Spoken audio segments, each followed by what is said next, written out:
দোস্ত তুই যে ঢাকাতে 1 মাস ধরে বেরিয়ে এলো, কি কি তোর ভালো লাগছে? তেমন খুব একটা ভালো লাগেনি, তবে এরা জিনিস আমার খুব ভালো লাগছে।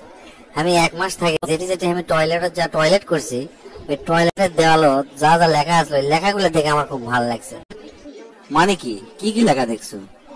প্রথম দিন এটা পাবলিক বিশ্ববিদ্যালয়ের হলের টয়লেট গেছে, টয়লেট করবে। টয়লেট করে যে বুঝছি, বসার সাথে সাথে সামনে দিকে দেওয়ালত লেখা আছে, আপনার হাগু আপনার সম্পদ, দয়া করে কাজের জন্য ফেলে যাবেন না, পর্যাপ্ত পরিমাণ পানি ঢালুন।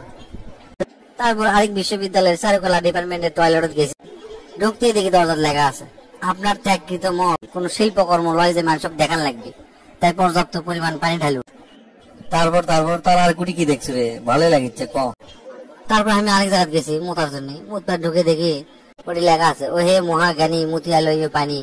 আমি আপনার নিচে লিখে দিছি, আপনি না করলে হয় পানি লেন হয়নি। তারপর সরকারি অফিসে তারা কামে গেছিল, কামত যে হাগা লাগছে, টয়লেট গেছি টয়লেট করবা, বসতে দিকে ওটি লেখা আছে, ভোগে নয় ত্যাগেই শান্তি। আমি আমার নিজে লিখে দিছি, ত্যাগে খালি শান্তি নয় ভাই, পৃথিবীর যদি দ্বিতীয় কোন শান্তি থাকে, এই ত্যাগেই হচ্ছে দ্বিতীয় শান্তি। তারপর পুরান ঢাকায় এক টয়লেট ঢুকছি মোতার জন্য, সেই চাপ লাগছে, আর টয়লেটের অবস্থাও খুবই খারাপ, যা দাঁড়িয়ে থাকে কেবল মো ঠিক তখনই সারা চোখত পড়ছে, দেওয়ালত লেখা আছে কুকুর খাড়া থাকে মতে। সেটা দেখে মনটাই খারাপ হয়ে গেল, কি আর করবো, লাস্টে বসে থেকে মুতে আনো।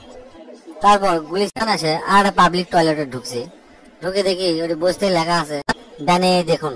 আমি ডানে তাকানো, ডানে তাকে দেখি ওটা লেখা আছে বামে তাকান। আমি আমার বামে তাকানো, আর বামে লেখা আছে যে আপনি পিছনে তাকান।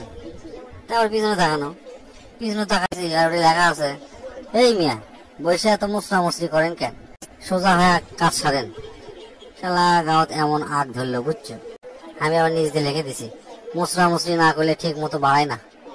ওর থেকে গেছি একটা শপিং করবে, শপিং করবে যা টয়লেট চাপছি, টয়লেট ঢুকছি, ঢুকে বসতেই দেখি চোখত পড়ছে আবার ওই দেওয়ালত লেখা আছে, লেখা আছে যা আপনি ফেলে থয়ে যাচ্ছেন ওটা হচ্ছে একান্তই আপনার ব্যক্তিগত সম্পদ, যদি আপনার একান্ত হয়ে থাকে তাহলে সাথে করে নিয়ে যান, আর যদি না হয়ে থাকে তাহলে বদনা দিয়ে এক বদনা পানি ঢালে যান।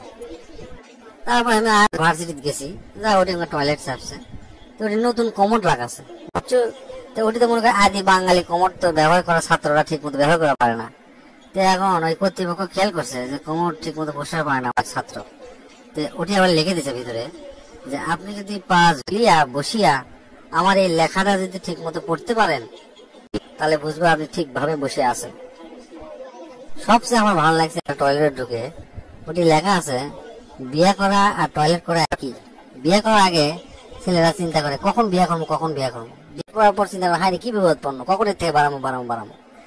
আর টয়লেট করার আগে চিন্তা করে কখন ঢুকবো, টয়লেট ঢুকে চিন্তা করে কখন বাড়াবো। সব শেষে তোকে একটা জঘন্য অভিজ্ঞতা না করলেই লয়।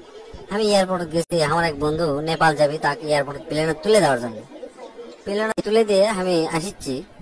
তো ওই নেপাল পৌঁছে হোটেল যায়া ওই রেস্ট নিয়ে আমাকে ফোন দিছে, দোস্ত আমি ঠিক মতো এসে পৌঁছে গেছি, অথচ আমি ওই এয়ারপোর্ট থেকে শাহবাগ আসবার